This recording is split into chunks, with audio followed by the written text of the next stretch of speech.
ಕನ್ನಡಿಯ ಚಿತ್ರರಂಗದ ಅಪ್ರತಿಮ ಗಾಯಕಿ 8 ದಶಕಗಳ ಕಾಲ ಹಾಡನ್ನ ಹಾಡದಂತವರು ಆಶಾ ಭೋಸ್ಲೆ ಅವರು ಇನ್ನಿಲ್ಲ. 20,000ಕ್ಕೂ ಹೆಚ್ಚು ಹಾಡನ್ನ ಹಾಡಿದವರು, 12,000ಕ್ಕೂ ಹೆಚ್ಚು ಹಾಡನ್ನ ಹಾಡದಂತವರು, ಗಿನ್ನಿಸ್ ದಾಖಲೆಯನ್ನ ಮಾಡಿದಂಥವರು ಲತಾ ಮಂಗೇಶ್ಕರ್ ಅವರ ಕಿರಿಯ ಸಹೋದರಿ.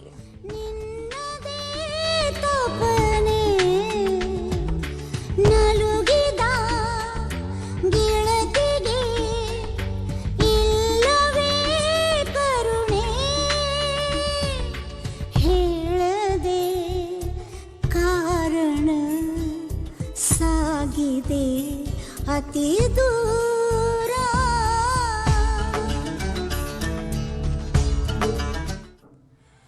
ಇದ್ರ ಬಗ್ಗೆ ನಮ್ಮ ಜೊತೆ ಮಾತನಾಡೋದಕ್ಕೆ ಗಾಯಕ ಕೆ ಕಲ್ಯಾಣ್ ಅವರು ದೂರವಾಣಿ ಸಂಪರ್ಕದಲ್ಲಿ ಜಾಯಿನ್ ಆಗಿದ್ದಾರೆ. ಸರ್ ನಮಸ್ತೆ. ನಮಸ್ತೆ ಸರ್, ಆಶಾ ಭೋಸ್ಲೆ ಅವರು ಇನ್ನಿಲ್ಲ, ಹೃದಯ ಸ್ತಂಭನ ಆಗಿ ಅವರು ಕೊನೆಯುಸಿರೆಳೆದಿದ್ದಾರೆ.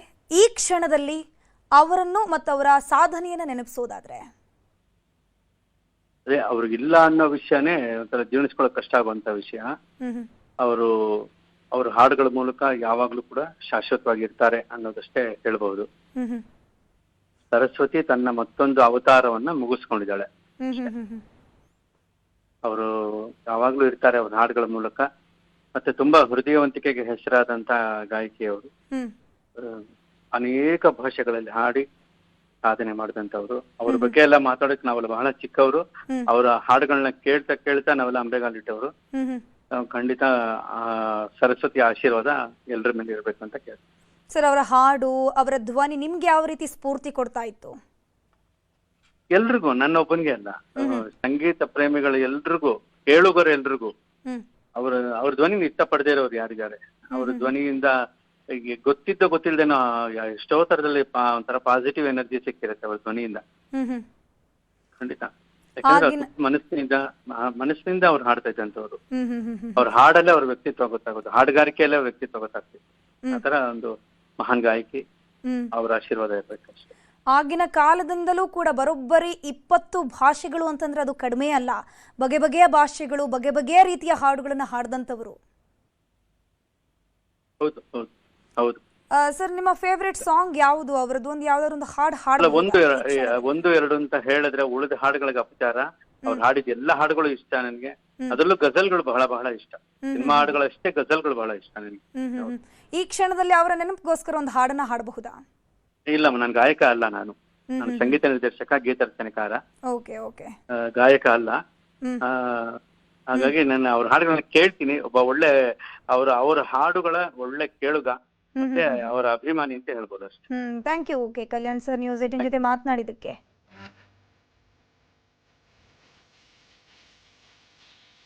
ಅತ್ಯುತ್ತಮ ಹಿನ್ನೆಲೆ ಗಾಯಕಿಯಾಗಿ 2 ಬಾರಿ ಪ್ರಶಸ್ತಿಯನ್ನ ಪಡ್ಕೊಂಡಂತವರು ಆಶಾ ಭೋಸ್ಲೆ ಅವರು. ಅತಿ ಹೆಚ್ಚು ಹಾಡುಗಳನ್ನ ಧ್ವನಿ ಮುದ್ರಿಸಿದ ಗಾಯಕಿ ಇವರು. ಗಿನ್ನಿಸ್ ವಿಶ್ವ ದಾಖಲೆಯನ್ನು ಕೂಡ ಮಾಡಿದ್ದಾರೆ ಆಶಾ ಭೋಸ್ಲೆ ಅವರು. ಹಾಡುಗಳಲ್ಲೇ ಗಿನ್ನಿಸ್ ದಾಖಲೆಯನ್ನ ಮಾಡಬಹುದು ಅಂತ ತೋರಿಸ್ಕೊಟ್ಟಂತವ್ರು. 2000 ಇಸವಿಯಲ್ಲೇ ದಾದಾ ಸಾಹೇಬ್ ಫಾಲ್ಕೆ ಪ್ರಶಸ್ತಿ ಮುಡಿಗೇರಿಸಿಕೊಂಡವರು. 2008ರಲ್ಲಿ ಪದ್ಮ ವಿಭೂಷಣ ಗೌರವ ಪ್ರಶಸ್ತಿ ಸಿಗುತ್ತೆ. ಅತ್ಯುತ್ತಮ ಹಿನ್ನೆಲೆ ಗಾಯಕಿಯಾಗಿ 2 ಬಾರಿ ಇವರು ಪ್ರಶಸ್ತಿಯನ್ನ ಪಡ್ಕೊಂಡಿದ್ದಾರೆ. ಅತಿ ಹೆಚ್ಚು ಹಾಡುಗಳನ್ನ ಇವರು ಹಾಡಿದಂಥದ್ದು 20 ಭಾಷೆಗಳು. ಪಾಪ್ ಸಾಂಗ್ ಕೂಡ ಬಿಟ್ಟಿಲ್ಲ, ಇವರು ಪಾಪ್ ಸಾಂಗ್ ಅನ್ನು ಕೂಡ ಹಾಡಿದ್ದಾರೆ.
ಆಶಾ ಭೋಸ್ಲೆ ಅವರು ಮಹಾರಾಷ್ಟ್ರದ ಸಾಂಗ್ಲಿಯ ಗೌರ್ ಗ್ರಾಮದಲ್ಲಿ ಜನನ ಆಗತ್ತೆ.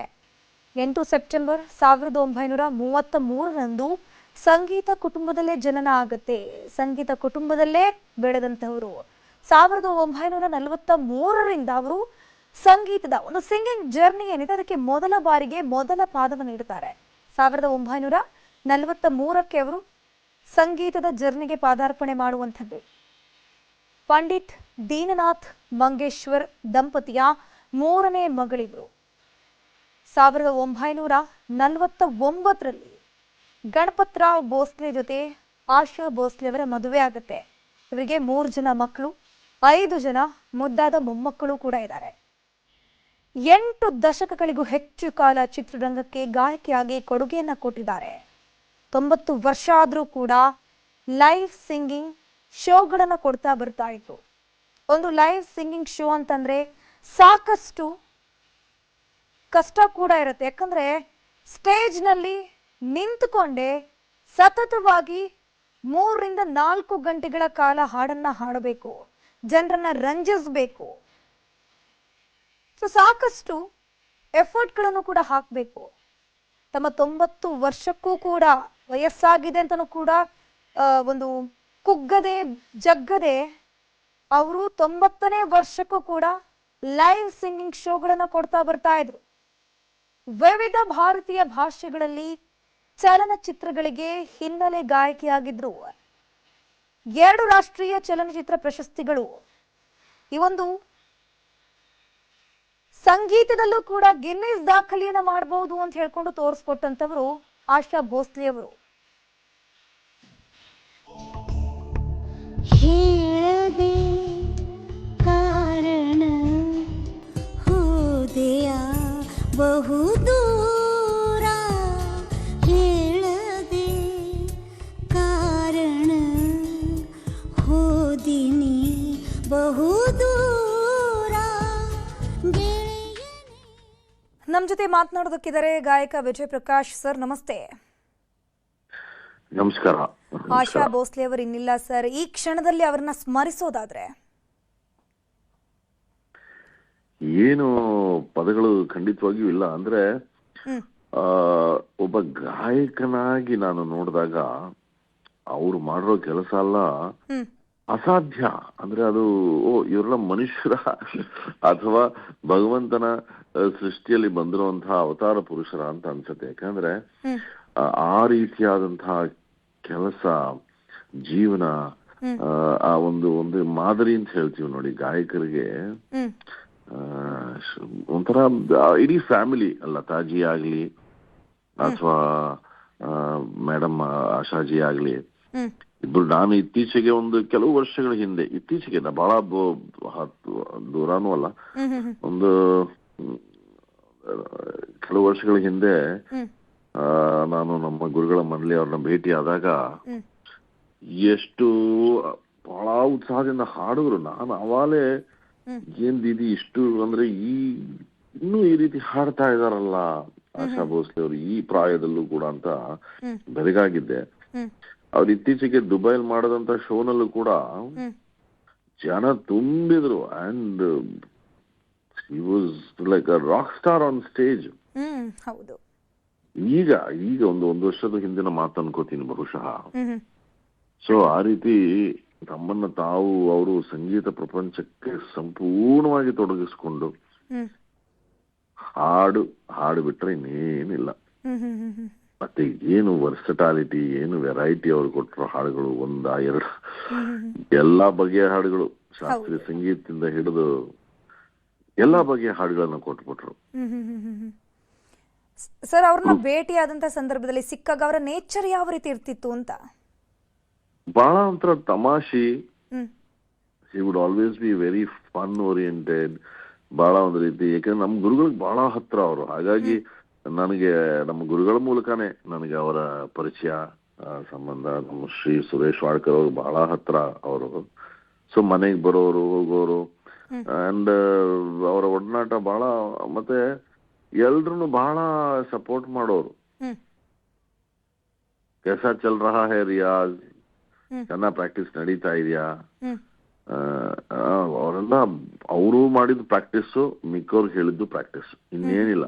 ಅವ್ರ ಲೆಜೆಂಡ್ ಆಗಕ್ಕೆ ಒಂದೇ ಕಾರಣ, ಕಡೆಯ ಗಳಿಗೆವರೆಗೂ ಅವ್ರುಗಳು ಪ್ರಾಕ್ಟೀಸ್ ಮಾಡೋದು ನಿಲ್ಸ್ಲಿಲ್ಲ. ಎಷ್ಟೇ ಹಾಡುಗಳನ್ನ ಹಾಡಿದ್ರು ಕೂಡ. ನಾನು ಅದೇ ಈಗ ಯಾರಿಗೋ ಒಬ್ರಿಗೂ ಒಂದು ಕತೆ ಹೇಳ್ತಾ ಇದ್ದೆ. ಒಂದು ಮ್ಯೂಸಿಕ್ ಡೈರೆಕ್ಟ್ರು ಅವ್ರಿಗೆ ಫೋನ್ ಮಾಡಿದ್ರಂತೆ. ಮಾಡ್ಬಿಟ್ಟು, ಆಶಾಜಿ ಅವರೇ, ನಾಳೆ ಸ್ವಲ್ಪ ಬಹಳ ಕಷ್ಟವಾದ ಹಾಡನ್ನ ಕಂಪೋಸ್ ಮಾಡಿದೀನಿ, ಬಹಳ ರಾಗಗಳು ಅದು ಇದೆಲ್ಲ ಬಹಳ ಇದೆ, ನೀವು ದಯವಿಟ್ಟು ಅವಸರದಲ್ಲಿ ಬರಬೇಡಿ, ಒಂದು ಇಡೀ ದಿನ ಇಟ್ಕೊಂಡು ಬನ್ನಿ, ಯಾಕಂದ್ರೆ ಬಹಳ ಕಷ್ಟವಾದ ಹಾಡು, ಸ್ವಲ್ಪ ನಿಮ್ಗೆ ಟೈಮ್ ಹಿಡಿಯುತ್ತೆ ಅಂದ್ರಂತೆ ಮ್ಯೂಸಿಕ್ ಡೈರೆಕ್ಟ್ರು. ಅವರು ಬಹಳ ವಿನಮ್ರತೆಯಿಂದ ಓಕೆ ಅಂತ. ನನಗೆ ನಮ್ಮ ಮ್ಯೂಸಿಕ್ ಡೈರೆಕ್ಟರ್ ಹೆಸರು ಹೇಳಕ್ ಇಷ್ಟಪಡಲ್ಲ, ಬಟ್ ಇದು ನಡೆದಂತ ಘಟನೆ. ಸರಿ, ಅವ್ರು ಆಮೇಲೆ ಬಂದ್ರಂತೆ ರೆಕಾರ್ಡಿಂಗ್ಗೆ, ಬಂದು ಹಾಡನ್ನ ಕಲ್ತ್ಬಿಟ್ಟು ಬಹಳ ವಿನಮ್ರತೆಯಿಂದ ಸರಿ ನಾನು ಟ್ರೈ ಮಾಡ್ತೀನಿ ಅಂತ, ಆರಾಮ ಮಾಡಿ, ಏನು ಅವಸರ ಇಲ್ಲ ಅಂತ. ಒಂದೇ ಟೇಕ್ ಅಲ್ಲಿ ಆ ಹಾಡನ್ನ ರೆಕಾರ್ಡ್ ಮಾಡಿದ್ರಂತೆ. ಒಂದೇ ಟೇಕ್. ಆ ಮ್ಯೂಸಿಕ್ ಡೈರೆಕ್ಟರ್ ಬಂದು ಕೈ ಹಿಡ್ಕೊಂಡು, ಕ್ಷಮ್ಸಮ್ಮ, ನಾನು ಬಹಳ ಕಷ್ಟವಾದ ಹಾಡು ಅಂತ ಅನ್ಕೊಂಡೆ, ಆದ್ರೆ ಮಂಗೇಶ್ಕರ್ಸ್ಗೆ ಯಾವ ಹಾಡು ಕಷ್ಟ ಇಲ್ಲ ಅನ್ನೋದು ನನಗೂ ಅರಿವಾಗೋಯ್ತು. ಅಕ್ಕ ತಂಗಿಗೆ ಯಾವ್ದು ಕಷ್ಟ ಅಂತಲೇ ಯಾವ್ದು ಇಲ್ಲ ಮೇಡಮ್. ಇಬ್ರು 2 ಯೂನಿವರ್ಸಿಟಿ ತರ, ಲತಾಜಿಯವ್ರನ್ನ ಕಳ್ಕೊಂಡ್ವಿ, ಈಗ ಇವ್ರನ್ನ ಕಳ್ಕೊಂಡ್ವಿ.